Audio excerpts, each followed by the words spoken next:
Okay, great. I think we'll go ahead and get started. So welcome everybody. Really happy to have you all here with us tonight for our alternate currents panel discussion, Beneath Our Feet, Land Transfers and Cultural Institutions, with our panelists, Dr. Kate Beane, Andrea Carlson, Lydia Cheshewalla, and Marisa Cummings. This is a really incredible group of panelists, and I just wanted to take a minute to say thank you so much for taking the time and putting energy into this discussion. We're really grateful for that. I also wanted to thank the Sherwood Foundation, whose support makes programs like this possible. My name is Peter, and I'm the program director here at Amplify Arts. For anybody who's in attendance and who's new to Amplify, our mission is to support unity, progress, and innovation in the cultural sector, and Alternate Currents is one program that helps us do that by contextualizing national and international issues in the arts with responses from folks who are working on the ground. So I am speaking to you from a place we currently call Omaha, Nebraska, but which will always be the homelands of the Omaha, the Ponca, the Pawnee, the Missouri, the Oto, and the Iowa people. We in 2021 hosted a panel discussion about land acknowledgements that Marisa participated in, and she was really instrumental in kind of guiding that discussion, keeping it going, and leading us to this place tonight where we can talk about what land acknowledgements mean in the context of next steps for cultural institutions and arts organizations. So our positionality, Amplify's positionality as a nonprofit organization that's benefited directly from the displacement of Native communities and the ecological injustices that follow, is one of humility. We're here to listen, we're here to learn, and we're here to implement structural changes within our organization that reflect those principles of equity and justice. We also hope that representatives who are here from other nonprofit organizations and cultural institutions will approach this conversation with a similar intention. So our panelists will be in conversation with each other for about 45 minutes, and then we'll open up the floor to questions. But the chat and the Q&A functions will be active throughout the conversation, so please feel free to drop thoughts or questions into either of those at any point. I also want to mention that a video and a transcript of this discussion will be up on the Alternate Currents blog on Amplify's website in another week or two. So please feel free to revisit the conversation there, leave your comments, and help us keep this discussion going.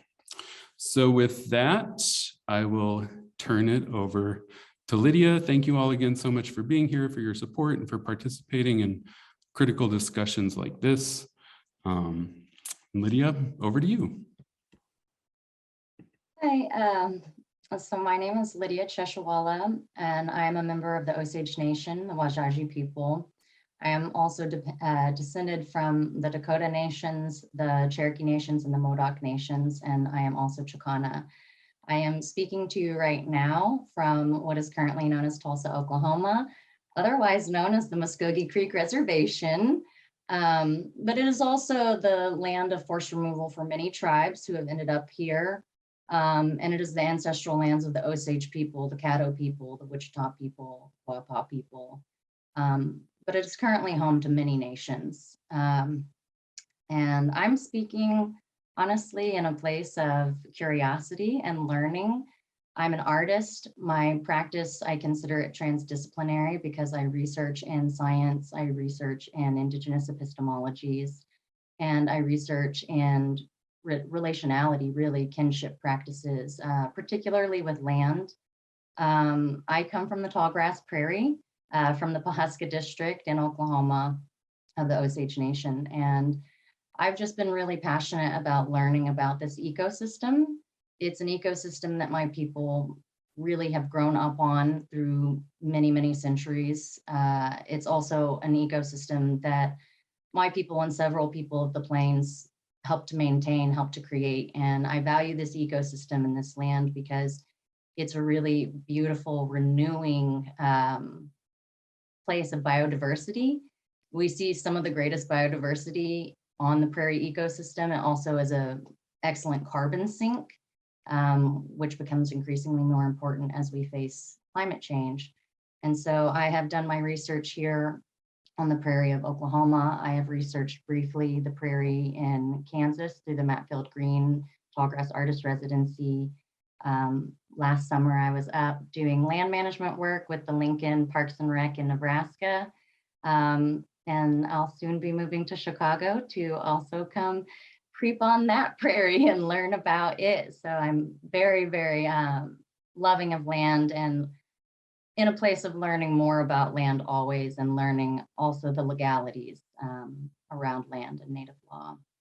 So thank you all for having me, and I'm so excited to be in this discussion with everyone and to learn from each of you and what you're going to be sharing with us. So I will pass off to Marisa. If you could please introduce yourself. Oh, you're muted. Sorry about that. Eonia abate uruangle batite uda maha jaje ruita te Miakonda te silawa ubli stasunda nikashingawa ubli wahe jaje ruita te Marisa Cummings wasisige te Minnesota Indian Women's Resource Center. So hello everyone, I'm glad you're all here, and my name is Miakonda. My English name is Marisa Cummings. I am Umaha and belong to the Buffalo Tail clan of the Sky People, which is also a kinship relationship, as we talk about that. And I am currently the president and CEO of the Minnesota Indian Women's Resource Center, and am located just north of Minneapolis. So there's, without talking too much else, I'll just end there and just say I'm really honored to be here. And I'm thankful to be in community with these pretty amazing Indigenous women. So, Miblaha, thank you. Andrea, if you could please introduce yourself. Bonjour, Nandanoy Malganiduk, Andrea Carlson, Nandijinakas, Mikanak Nindodame, Kiche Onigaming, Ijinakade Ishkonigan, Mikanak Nindodame. My name is Andrea Carlson. I'm Turtle Clan. I'm Grand Portage Ojibwe. And I'm speaking to you from Bentonville, Arkansas, actually right now, Caddo, Quapaw, and Osage land. But I currently reside in Chicago. I am an artist as well, like Lydia, and through my work, when I've been able to do work publicly, I like to often comment on the land that my art work is on. I think it's really important when you make public art, you put it outside, that it has that context of where it's at as significant. So that's where I probably come into play in this conversation. But thank you so much for inviting me to it. And at that, I think I'll hand it over to Kate. Damaya Miigwech, Andrea. Hame take pi Kate Beane makiapie. Damakota, Barewa Kantwanga Wakpetwa, Hemache. Wakpai Paksho Yate, Hemataha, Ed Omawapi. So hello, my relatives. I'm happy to see you all here today. My name is Kate Beane, and I am both Barewa Kantwan and Wakpetuan Dakota, citizen of the Wakpai Pakshano Yate, or the Bend in the River people, also known as the Flanders Santee Sioux Dakota Nation, currently in South Dakota, but originally from here. The lands where I live in South Minneapolis in Bereota, in Minnesota Makoche, and I come from Black Dogs Village, as well as Heato Tue at Beremakasca, which is one of the largest lakes in South Minneapolis, and as well as Kaposia, Black Dogs Village, in what is today downtown St. Paul. So I come from this place. I'm also Muskogee Creek, so I'm happy to hear of that representation here as well. It makes me feel at home. I have, for the last 6.5 years, I had actually served as the director of Native American Initiatives at the Minnesota Historical Society. But I'm now in my 3rd month serving as executive director of the Minnesota Museum of American Art, downtown St. Paul, or Immanija Ska, as we call it. Working as a Lakota woman. Okay, hold on, honey. Sorry, children and dogs are home in the evening. So I work at a museum that is actually renting space in a building called the Pioneer Building in downtown St. Paul. So the Dakota are now occupying the Pioneer Building.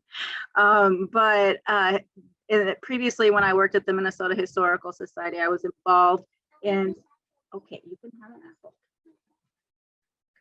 But previously, when I was at the Minnesota Historical Society, I was involved in a project, multi-year project, where we were trying to return lands to Dakota people, to the Transhayapi, the Lower Sioux Nation in Minnesota. And there was some lands. There was 114 acres. Talk started in 2004, and it took a very long time, and it was a very long process. And I learned a lot in that process in terms of returning lands to Native people as a cultural organization, and being able to advocate for that within my position there, where I worked with tribal historic preservation officers, I worked with tribes, I worked with the National Park Service, I worked with the state. And so some of the barriers and the things that came up along the way were things that we never knew were going to come up, and some things that need to change. And so I'm happy to share that experience with you all here today as well.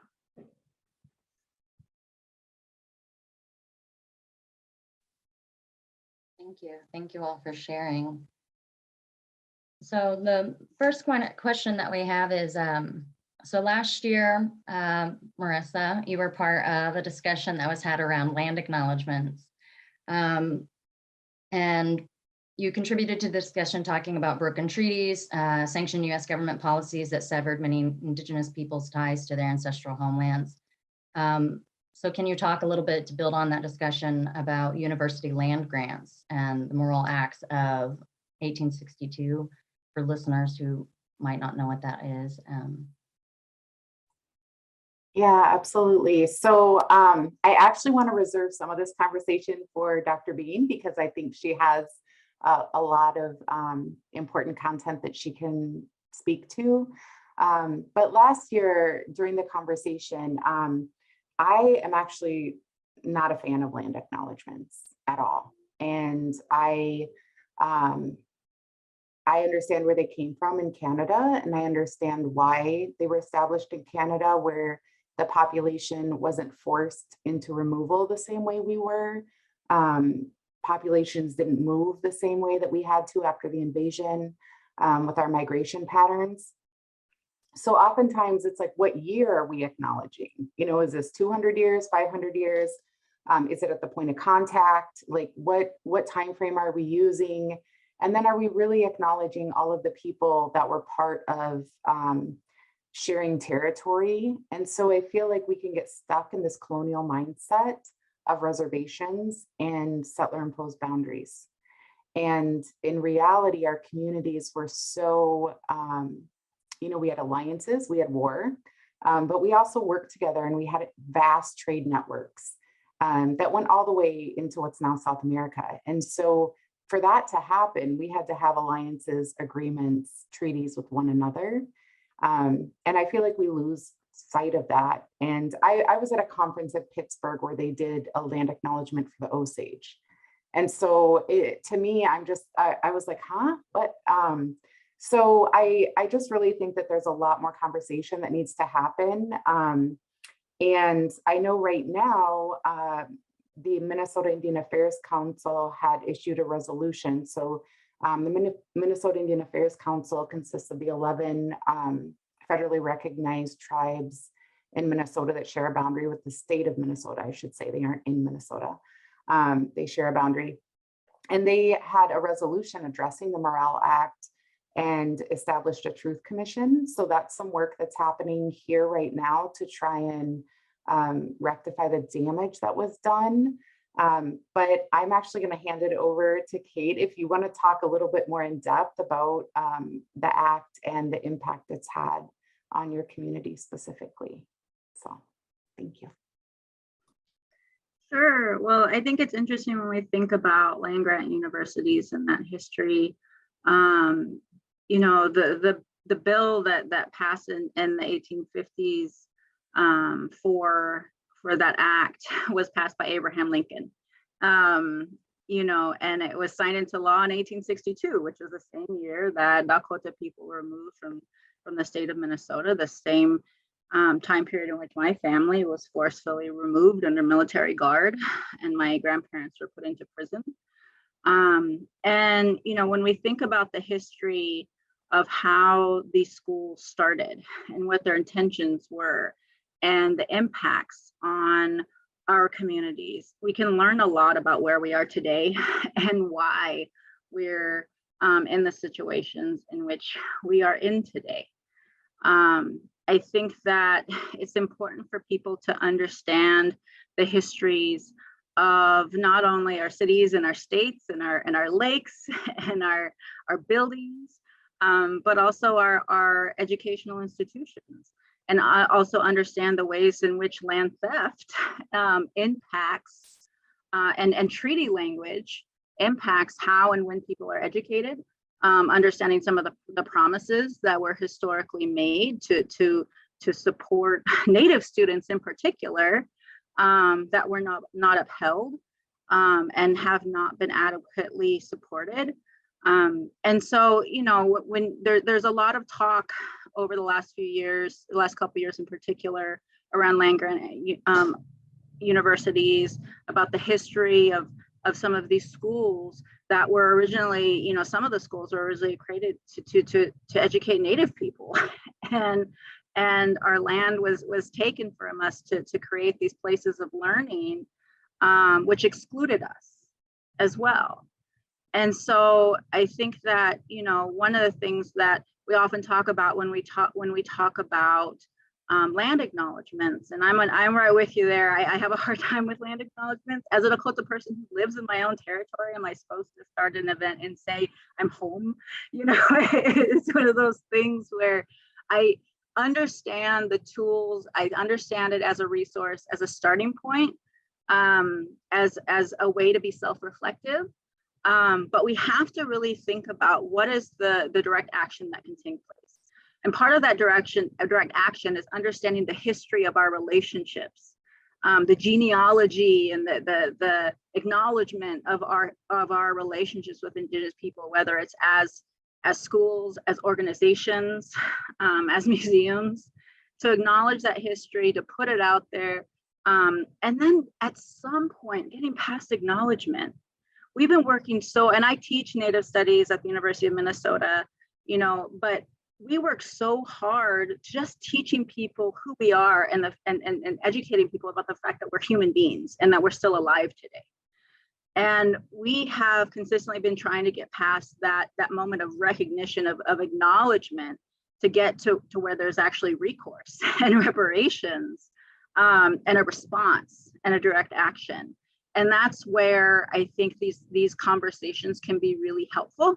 And that's where, and particularly some of these conversations around returning land and the land back movement in particular, when you look at the illegality of the ways in which some of these lands were taken, and you look at the ways in which they were not, they're not even being purposed for what they were originally being purposed for, supposedly, and the legal recourse of that and what you can do as a response. I think I'm really interested in those conversations.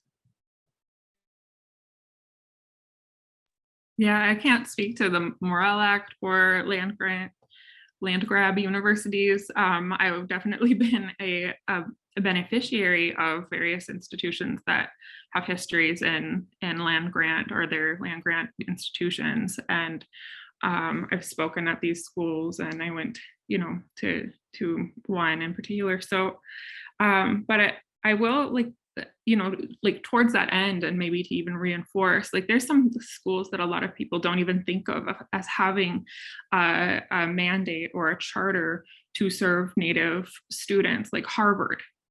You know, the school that people are suing each other about legacy,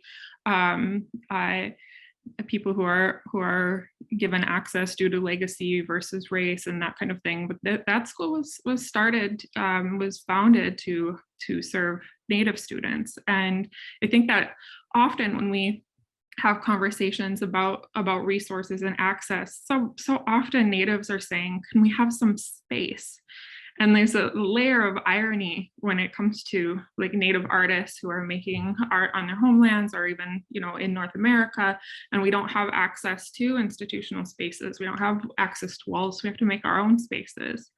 I'm really curious, like I want Kate, even if it's, I don't know, I'd really like to know more about the process of returning that acreage. I recently, I sold some work to the Whitney Museum, and then it created a market for my artwork, for my paintings. So I amassed a small bundle of money and was able to buy the land adjacent to my grandma's land, and I'm going to buy her land. It's about 4 acres on Lake Superior. My husband and I don't have children, so there's no one to inherit this land, and it's part of the Treaty of LaPont, 1854 Treaty of LaPont, ceded land. And so I talked to the president, the tribal chair in Grand Portage, and we're going to, as soon as I have it paid off, we're going to land back that property. But it's complicated, right? Because there's things like taxes, it's off reservation tribal trust land, there's maintenance on land. So I'm a true believer in land back, and I want to make my money work for the tribe, make my accomplishments work for Grand Portage. But I'm also very, like you said, with the land acknowledgement bit, I'm very cautious about the fact that I'm on Dakota land as an Ojibwe person, that one of the things over the years that I've really learned about the spaces that I occupy and the places that I've lived is to walk on the land with humility. And I think that living on Dakota land for so long has really taught me that. Now that I'm based in Chicago, it's Potawatomi land, which they're Anishinaabe, so I feel like, there's kinship there. But it's okay to have a big banner that says you're on Potawatomi land in Chicago and not feel personally disenfranchised, because when the Potawatomi do well, I do well. So there's also, where if land is going to go back, it might not be shared between Ojibwe, Ottawa, and Potawatomi people. It might have to go back to a nation because we're in this condition, this colonial condition. And I have to, we have to kind of maybe figure out how to be humble when it comes to the territories of other nations. And that's something that I'm learning for myself. So, that was a long story.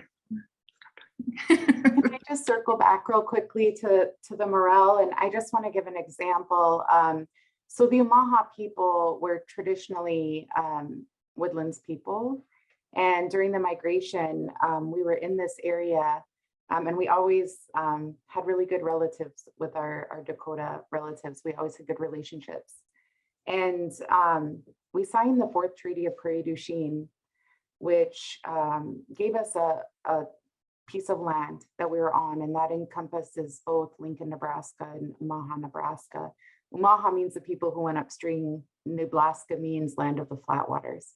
And both are Omaha words, obviously. So the University of Nebraska, it's important to point out that during the treaty signing, treaties had to be signed in order for statehood to be established. So at some point, when the Morale Act and the land grab was happening, it was at the same time that we were being displaced, as Kate said. So it's important also to understand the role the Dawes Act played in that, and the land being greatly reduced to a very small portion of what we once had as Omaha treaty land. The University of Nebraska, once it was established, I think a year or two after statehood, then became the place where the bones of our people that were dug up were taken. And I know that's the University of Iowa, Iowa State University, University of Minnesota, University of Nebraska, and I could probably go on and on. All held the bones of our people, as well as black market ceremonial items. And they still hold those today. Even though NAGPRA was passed in 1993, they still hold items that they have not reached out to the tribal people who were descendants of those items. And they're not even just items. Sometimes they're actually spirits. We believe that they're living. In my family's case, my grandfather took our bundles to the museum in 1964 because it was still illegal to practice our way of life. And I repatriated or rematriated my family's bundles. And I take care of them in our home now. And I was the first one to do that. So no one knew what to do. The university didn't know what to do. They were like, we don't know. So it was a new process to be established. And I say that also to just talk about kinship and relationship and how our views of creation and our connectedness to creation.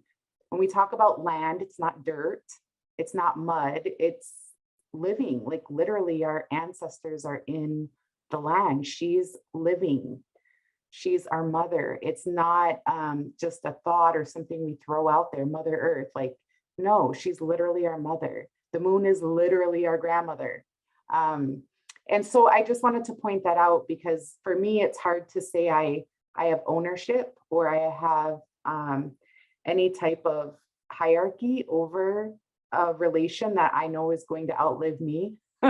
And so I think about it that way. Like I feel blessed and I feel thankful and grateful to our other relatives who allow us into their spaces, right? So I don't just go walking on somebody else's reservation like I own the place. It's like walking into somebody's home. We acknowledge and we're thankful and grateful for being welcomed into these communities. And that's how I feel being here in Minneapolis, because it's not my community.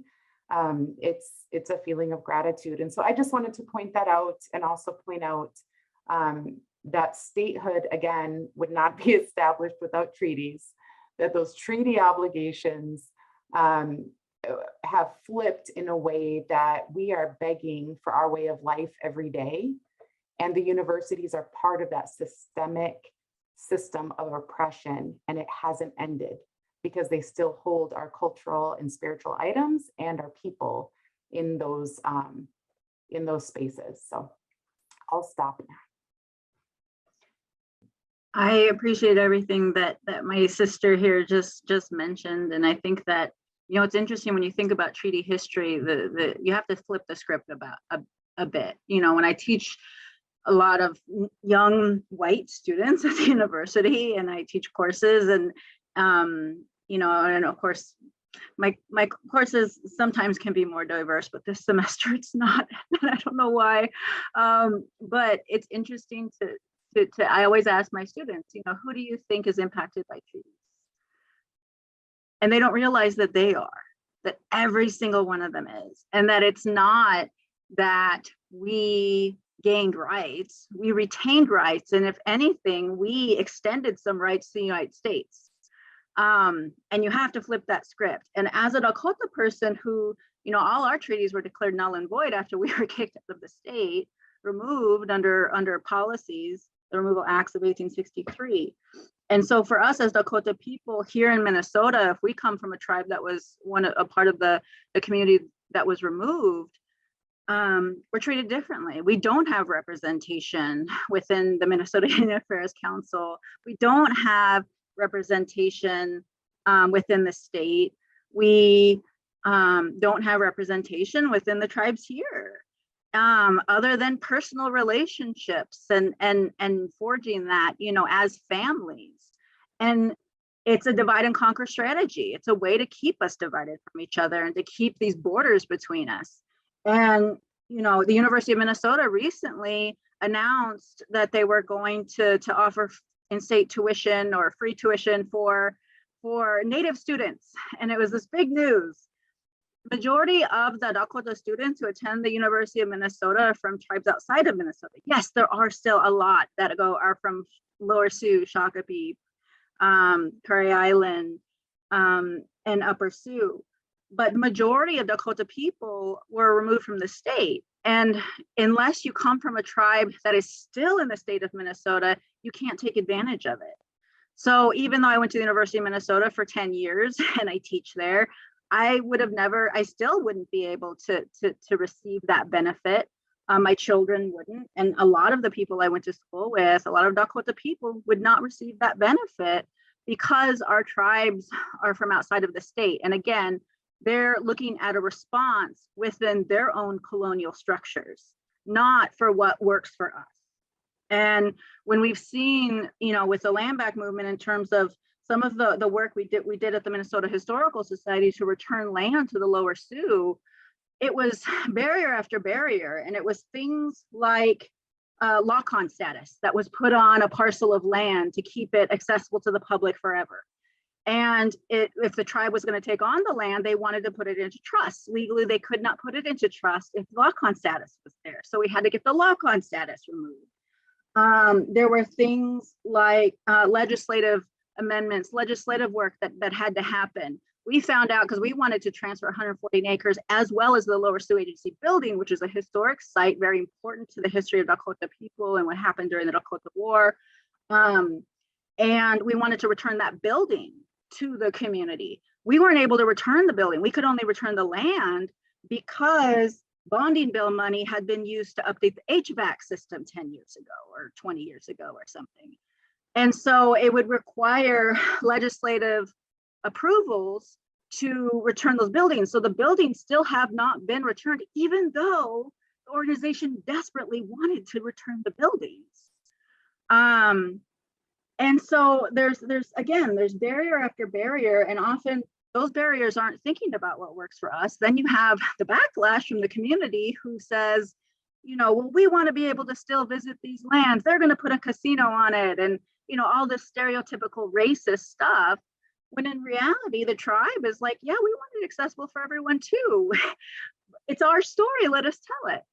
Don't let us. We're going to, And so, it's having it. You see time and time again this colonial sort of structure of let us tell you what's best for you.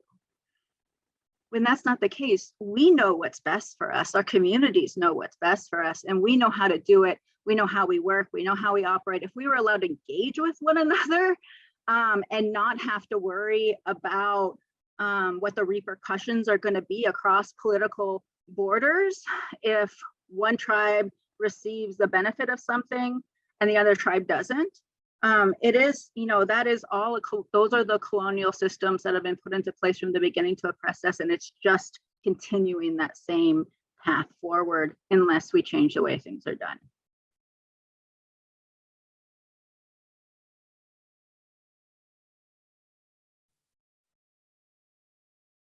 I love that. I think that leads to a natural question though, which is how do we start getting that done? How do we make these changes? Because we see that it's not just like somebody wants to transfer the land and so we do. And sometimes that does kind of go off seemingly without a hitch. In 2020, the Yale Union transferred their building and their land to the Native American, or the Native Arts and Culture Foundation in Portland. I actually had just went and seen that building right before the transfer happened. So it's really, amazing that transfer has happened. I guess the question though is how do we change really that seemed to come from a mindset. It seemed to come solely from the mindset of the person who had previously, Yogo Ort, who had been over it. So how do we start having these conversations with cultural institutions? And I think, my personal question is, how worth it is to, what worth do we get in taking these institutions back? Is it just about the land? Is it about the whole institution? Is it about changing who is in the institution? I'm young, so I'm like, how do we get there? I don't think that's land back though, because I think for land to go back, it needs to go to a reservation. It needs to go to a sovereign nation. And I think giving it from one nonprofit to another is that's not land back. We need sovereignty. And that's why another, I'm like, Kate, tell me more, just because of my own personal land back project. I'm curious as to things like tax. Sometimes you get a gift, and sometimes a gift is really expensive. So I'm also thinking, if land goes back, does it need an endowment to take care of that land? What happens when it comes to taxes? Is it sustainable land back? Even though I totally agree with that land should be given back so we can have the sovereignty put on it, I don't think that giving a building or a parcel to a native nonprofit is what we mean by land back. I can see Kate shaking her head. I think she was going to say the same thing. No, I agree completely. And I think that, we also have to remember that our tribes are also, our governments sometimes represent the people and sometimes don't, depending on where we're at and what time period we're in. And so we really have to think long and hard. And there's opportunities, and there's been cases in the Black Hills and other spaces where there's been land that's been returned to particular tribes. And that's something I actually wanted to do with a parcel of land at a previous employer that I will not name, because it was not a project that was finished, and I still hope to advocate for it. But there's possibilities returning tribes to consortiums of tribes, where the tribes come together and work together to manage the land. But I'll mention too, one of the things that I learned throughout the process and is that oftentimes when you're working within these legal structures, people who understand realty law don't understand tribal law. They're not one and the same. And so most of these organizations have their own law firms, but they don't understand tribal law. And so you run into all of these issues. We're lucky enough here in the Twin Cities to have a fabulous Ojibwe women law firm that knows both tribal law and realty law. And I am happy to share that information with you. They would be able to answer those questions. And they are the people who actually know how to get it done. They're actually the ones who helped us with ended up coming in and helping us with the process with the Minnesota Historical Society. I just want to kind of co-sign on what you said there, Dr. Beane, because tribal law or even federal Indian policy is not commonly taught in law school in general, nor is it commonly taught in higher education. You have to seek out knowledge and understanding about federal Indian policy. But I also want to say that, think about what we're talking about here. We're talking about having to weave and interact and in this system that we didn't create, in this governance system that was forced upon us. Like, we're talking about being sovereigns, and most of us haven't gone through constitutional reform. I know the Osages have. You guys are awesome. But a lot of us are still operating on Indian Reorganization Act, IRA constitutions. And so we're operating within this colonial structure that is systemically corrupt. And it is not our traditional governance model, where we look at our clanship and who would be, our whole system's been flipped upside down. And then we have to talk about land and taxes and that's feudal. That comes from Europe. That's not even ours, but it's been so forced upon us. I mean, even with ICWA being heard by the Supreme Court, right? Like, we're constantly having to fight for our rights to be alive in a system that we didn't create and has been forced upon us. And so I just want to point that out because it's confusing. It's confusing for most people in general, but it's really confusing when we talk about, what is a sovereign? We don't use, that's not our word. We don't have a translation in our language for a sovereign, that's a European word. And we are inherently sovereign beings. We are inherently sovereign. And so even though we operate within kinship networks, we're inherently sovereign. That's our teachings. We have free will. And so I just wanted to point that out because I feel like we don't get enough credit for all the damn fighting we have to do all day, every day. I was at MIAC meetings yesterday listening to the commissioners present, and I was just like, are we still doing this? Like, still? And it's so frustrating hearing tribal leaders talk about, we've been talking about this for 10 years and it still hasn't happened yet. We've been asking you guys for 10 years and now you're telling us maybe next year we'll get to it. And I also really appreciate what you said, Dr. Beane, about the settler imposed boundaries.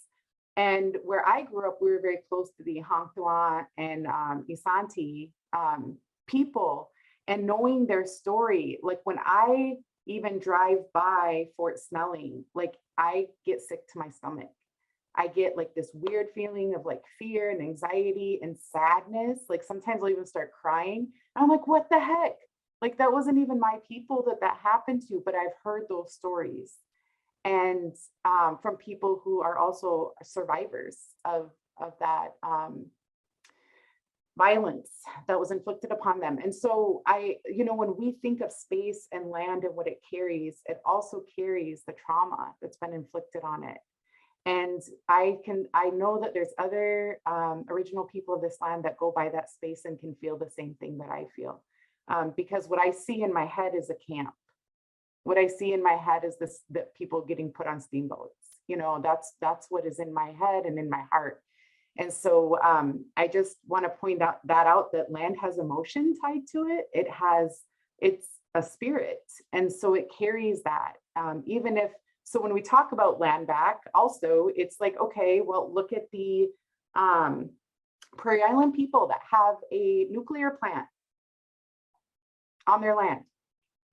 They're 30, I think they said 30 yards or 70 yards from a housing development.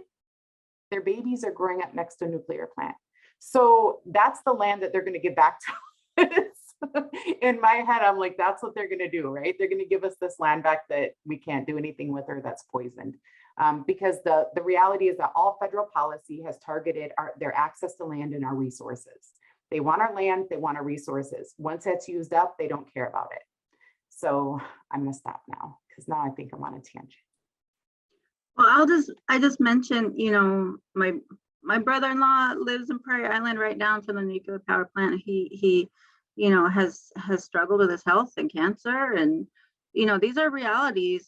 My nieces grew up not being able to drink the tap water, but that was home, and it will always be home. And part of, you see these land acknowledgements. This was once the home of so no, it's still our home, and it always will be. You can't take that away. But when you talk about the healing piece, I remember with the Lower Sioux transfer, President Deuce Larson, Robert Larson, he had mentioned that when he got the news, the first thing he went down there to that site, put down tobacco, and he prayed. And this was something that his father had started working on. And what he was saying is, now we can heal, not just as a people, but for the land. That land had so much healing to do. There were atrocities that happened there that have impacted us for generations. And there are people with stories to share that have never been shared. And there is a lot of connection there that needs to happen between us and our lands, and how we protect and care for the lands. And I think that sometimes when we end up getting stuck because of all these barriers and having to think through in English and in legal terms, which is the worst kind of English, how to work through these things. And all we want to do is heal and take care of one another and take care of the land and help the land take care of us.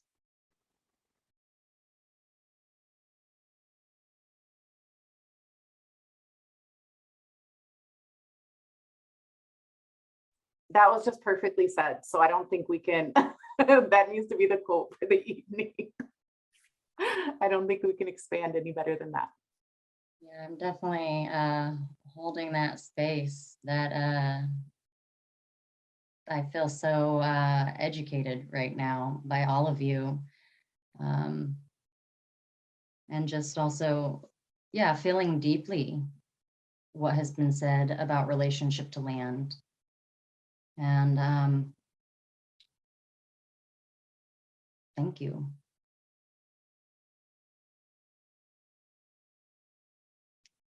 I know that we are approaching the last few minutes of this conversation. I think that if anybody who is attending has any questions, I'd really like to open up the Q&A for that right now. And yeah, I just want to sit with what was said.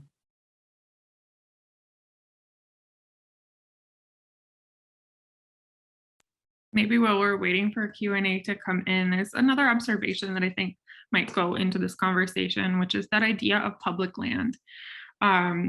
When Kate was talking about, I couldn't quite hear what she said, but the walk-on status, the where land is viewed and held, to serve public interests. That's been a thing that sounds really good. Like, hey, it's for the public. It sounds so nice on its surface, but it's how the national park system was made in order to circumvent a treaty. Like that we're using the land so then it doesn't have to be returned. This idea of public land has been so weaponized against Native people, but it sounds so good.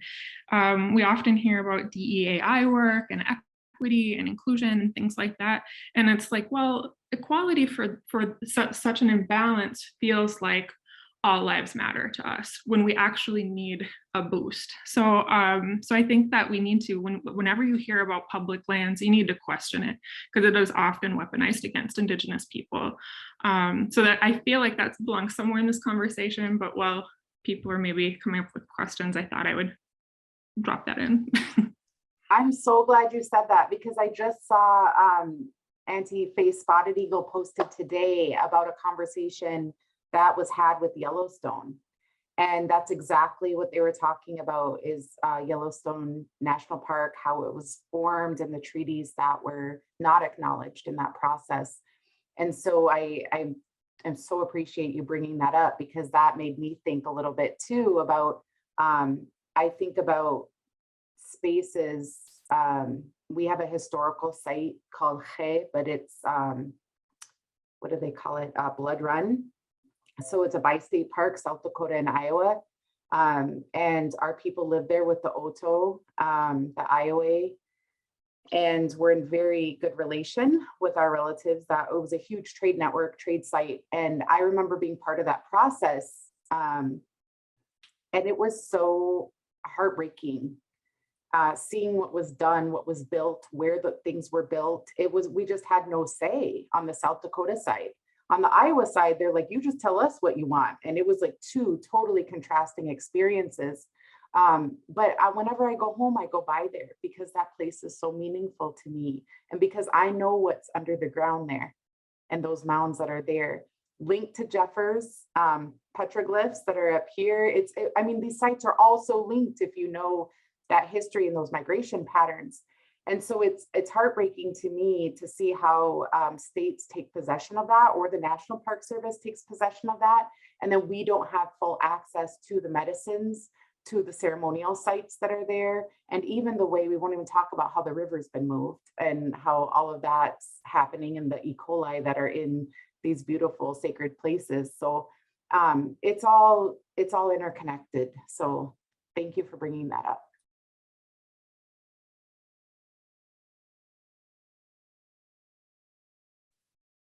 So I see that we got a few questions in the chat, and so I'll read these aloud, and anyone who would like to answer, please answer.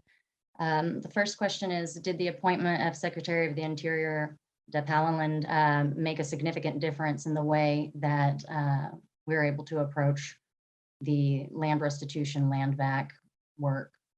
And then the second question attached to that is, what would you recommend for further learning about the conversation had tonight? I would say that it's going to take time to see the broader impact for the land restoration piece. And I know that she's hard at work and, it takes time for some of those things. One of the things I will say is one thing we have seen a direct and a quick impact around has been really looking for our children at the lands of those boarding schools. Our children's bodies who, boarding schools shouldn't have cemeteries for children, and yet they do. Historically, those schools that our grandparents went to had cemeteries attached to them.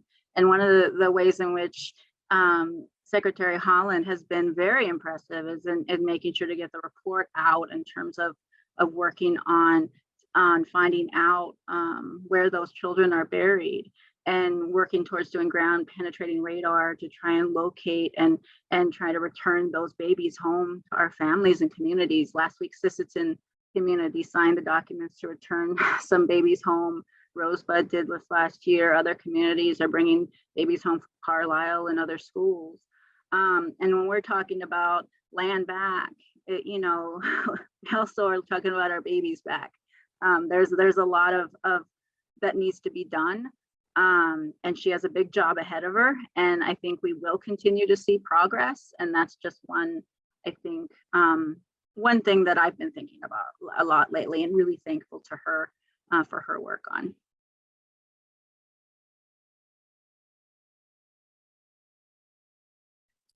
I can't speak to Deb Holland. I think I'm with Kate on that. Like, I think it's more than one person, and I realize that she's building out those opportunities for Native people around her as well. But it is going to probably take some time. I hate saying that, and I really hate hearing it when, as was mentioned earlier.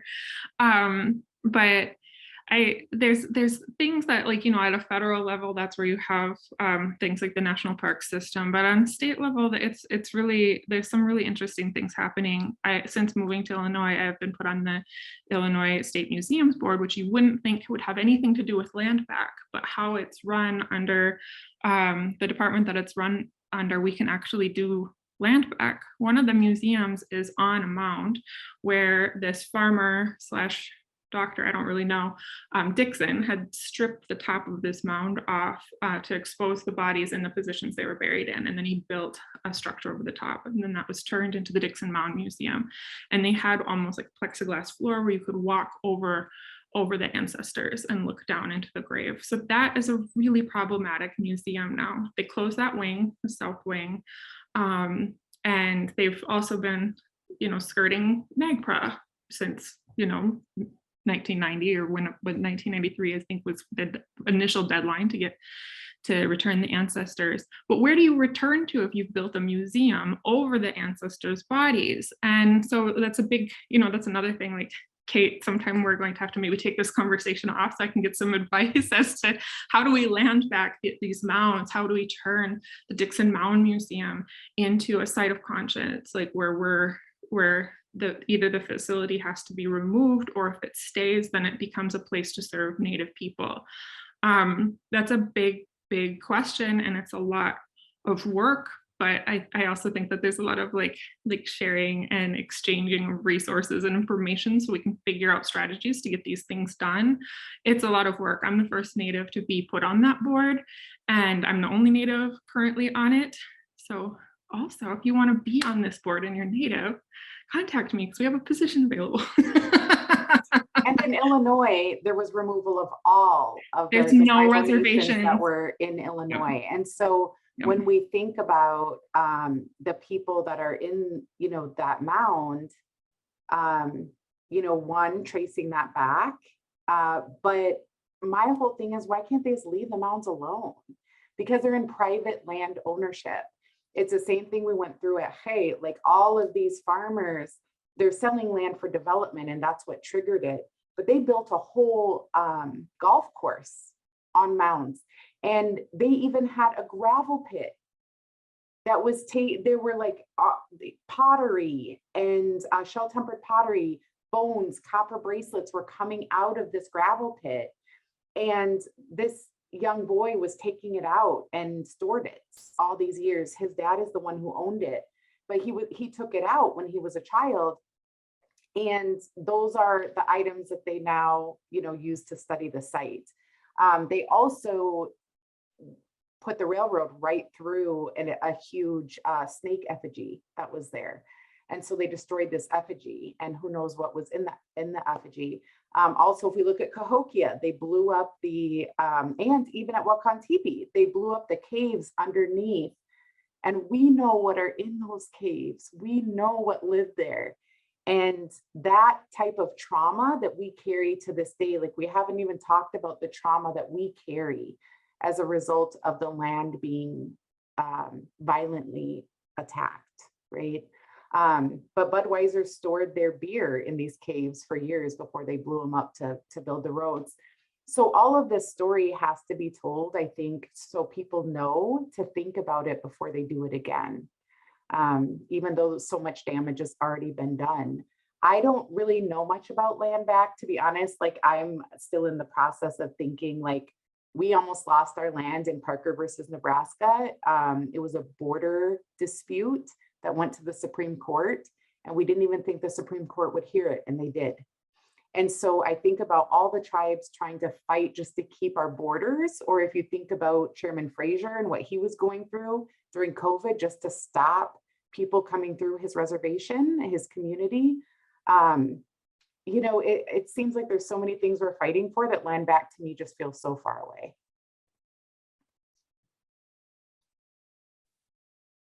We might be fighting to keep our kids with ICWA, right? If ICWA is overturned, it's an attack on sovereignty that we've never seen before.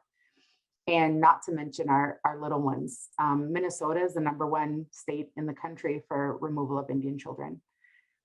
So these are the battles that I just feel like it gets overwhelming at times to talk about. That's why we need allies that will be the voice for us when we're not at the table.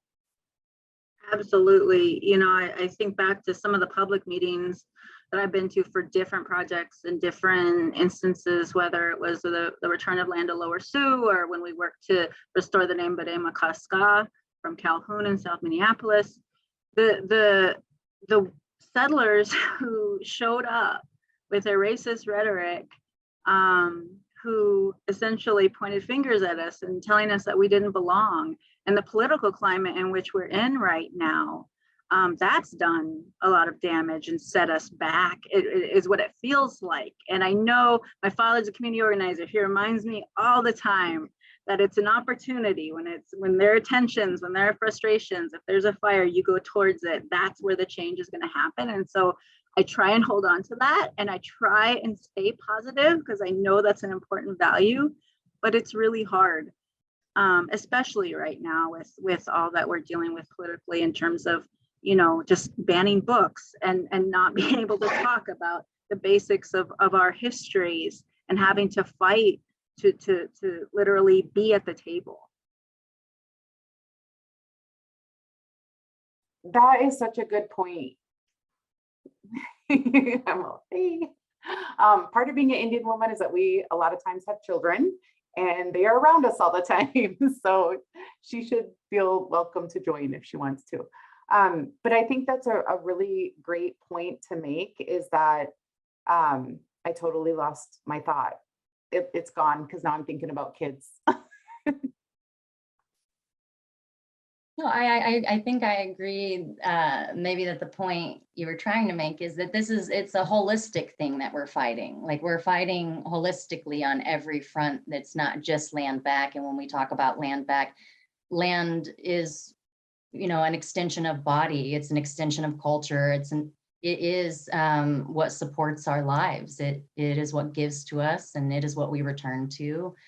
And yeah, it's not just one aspect. It's not just, oh, I own this or I go here. It is, this is the place that holds me. This is the place that holds my ancestors. This is the place that will hold my children. And this place is me. I am this place too. Yeah, I know what I was just thinking, Kate, as your daughter popped up. When we plant, you know, those of us that are from the Missouri River floodplain, which is one of the most fertile floodplains in the world, we planted after the flood. So it's almost like a moon cycle. So it would flood, then it would go down, and there was this fertile land with all the fish and turtles and everything mixed into the land. And those were women's plots. And we planted in a mound. And my youngest girl, when I first started planting with traditional seeds again and had her with me, she planted in the mound and then watered it. And afterwards she's like, oh, now it's pregnant. And I was like, she gets it, because that mound carried those seeds just like we carry our children.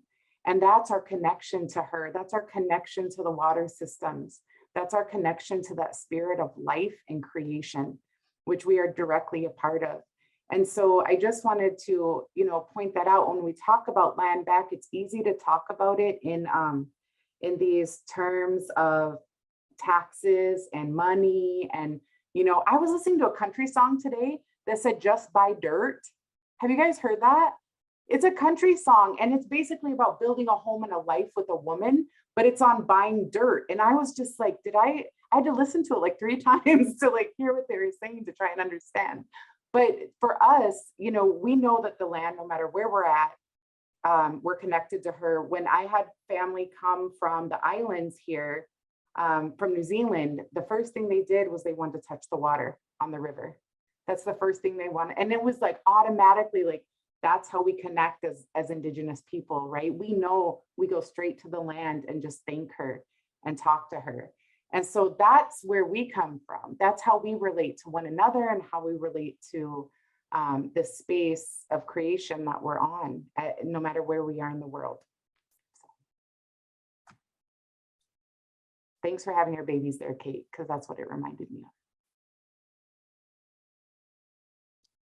So we're going a little over, but I think that that's okay if you all would like to keep talking. I do have another question on here that I kind of want to grab real quick. It's, do you think that the gathering place in Tulsa, Oklahoma falls into the public land category?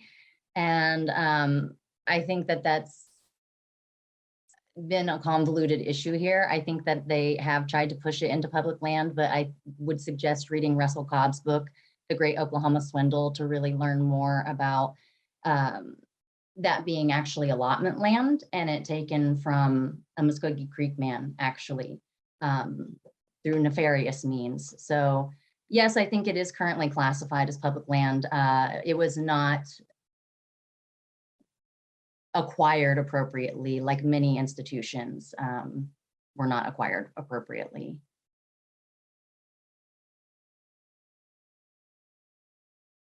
And then there's another question here that is asking about, when we're talking about land back, not just thinking and bringing the concept of not just thinking about the land as dirt.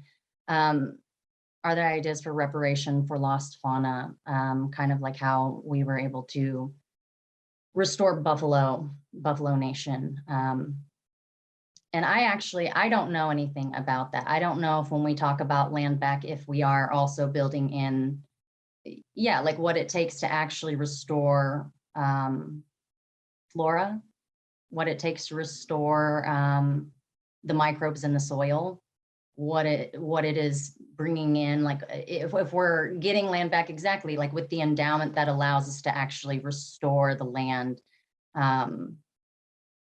really to its rightful way. We're not talking about restoring it to like usability. We're talking about restoring it to its health, to what its natural state is actually.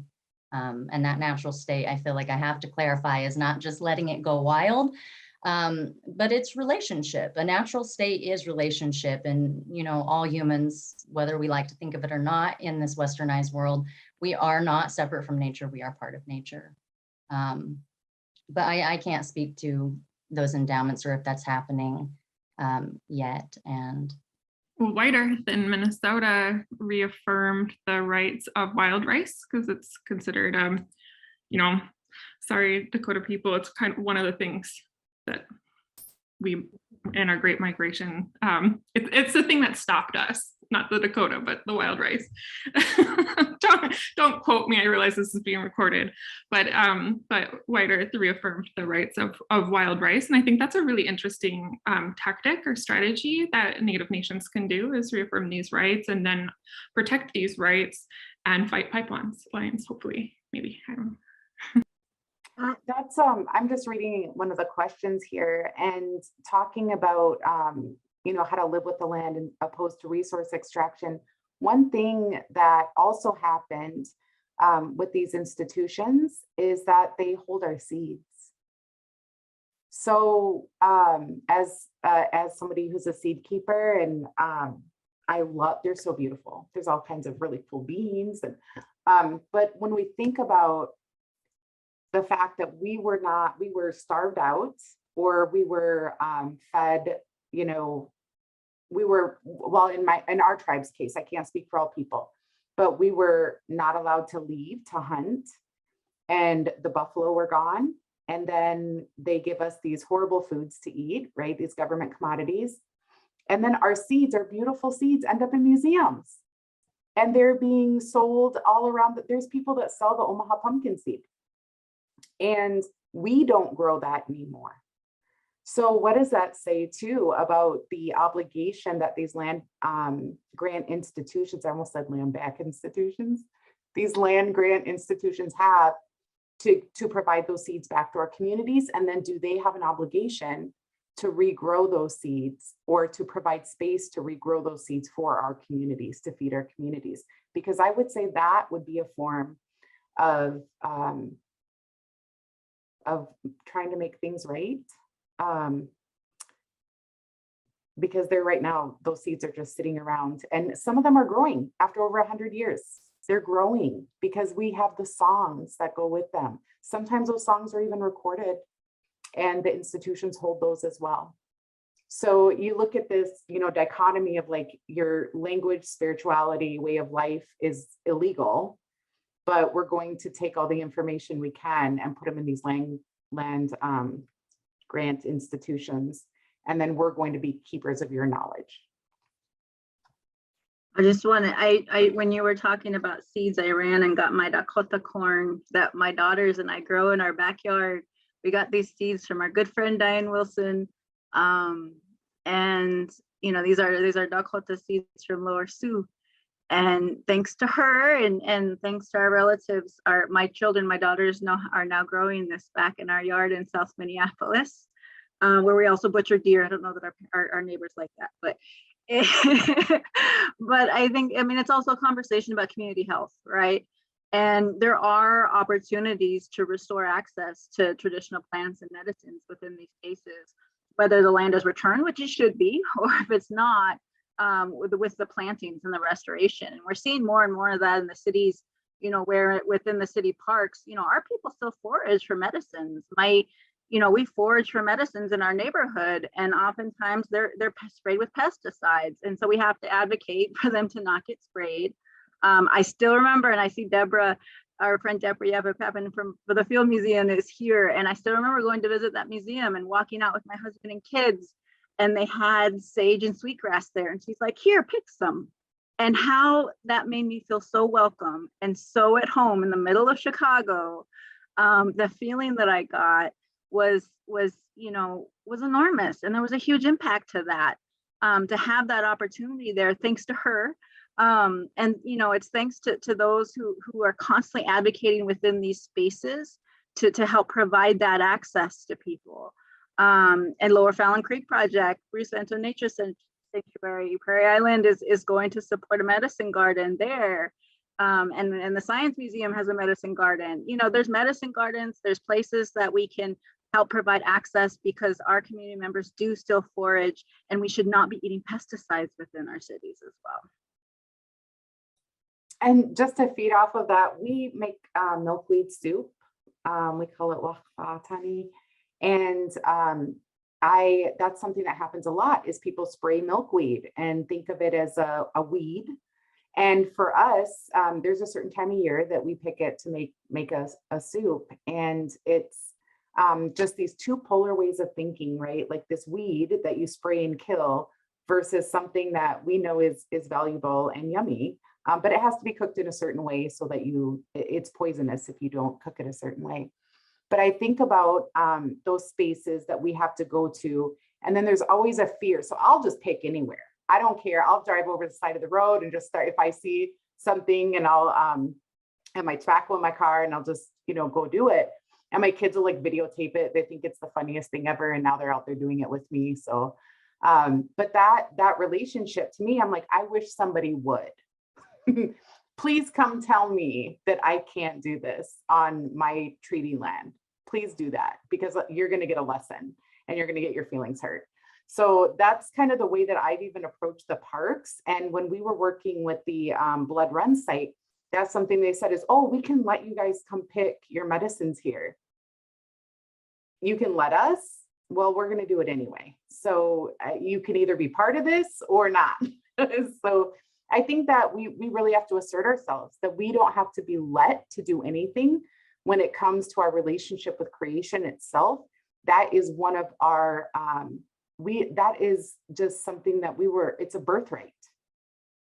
It's a birthright, and we shouldn't have to ask.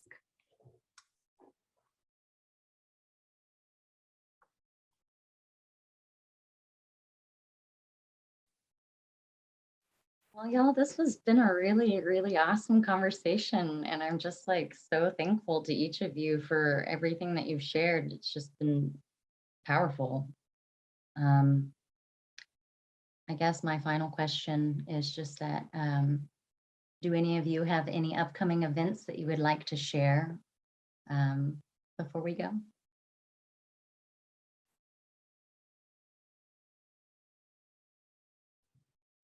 I don't know that I have an event. I probably do, but I'm tired, so I don't remember. But we are trying to reopen our museum, the Minnesota Museum of American Art in downtown St. Paul. And so those of you who are interested in our work, check out, we have a wonderful website and a recent community report that we put out, and we're fundraising, trying to get the funds together to finish our capital campaign so that we can reopen a beautiful space where we're going to be elevating our work with Native artists and really reprioritizing some of those relationships as Indigenous and Native artists within Minnesota.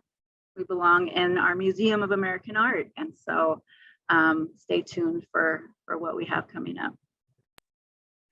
I'll say really quickly, and again, Kate, we need to talk. Deborah Yapopopan, who's already been discussed in this space, her husband, Chris Popan, Monica Rickert-Bolter, a number of artists have come together in Chicago, and we are making a space. It's not, again, it's in flux. It's not built out yet, but it's called the Center for Native Futures. And it's going to be a Native art space downtown Chicago, ground floor, 3,000 square feet. It's going to be amazing. So we might need Kate to curate some shows and then send them our way, please. Deborah, do you approve? Anyway, miigwech. Thank you. So one thing that we have happening at MIWRC is we have a Mindamuye group, and that's a group of young women that were using art to tell their stories of resistance. And they just did a photo shoot with Ndonis Green, and it is amazing. I've just seen a few of the pictures, but they are absolutely beautiful. And we're hoping to have that installation done this summer. So that's something that's super exciting, that where we're encompassing art along with storytelling. So I'm really excited for that. But there's always events on our website as well. A lot of them are virtual. And we also have a woman who is non-native who lives in Prior Lake, and she has offered some of her land for us to do traditional gardening. And so we'll be going down there to start our traditional garden in May. So that'll be open to whoever in the community wants to plant, harvest, or even, I think I'll do like a hominy making workshop and, you know, things like that with traditional foods. So that's what we have going on. Okay, I'm looking forward to connecting with some of you all more. I'll see you in Chicago in a month, Andrea. And yeah, just thank you so much to each of our panelists for the discussion tonight. I definitely learned a lot. Thank you to everybody who could attend, and thank you to Amplify Arts for hosting these conversations. It's very important work, and yeah, excellent work. So thank you all, and I hope everybody has a great rest of their evening. Miigwech, thank you. Weebla Hawangale, thank you. Idamaya.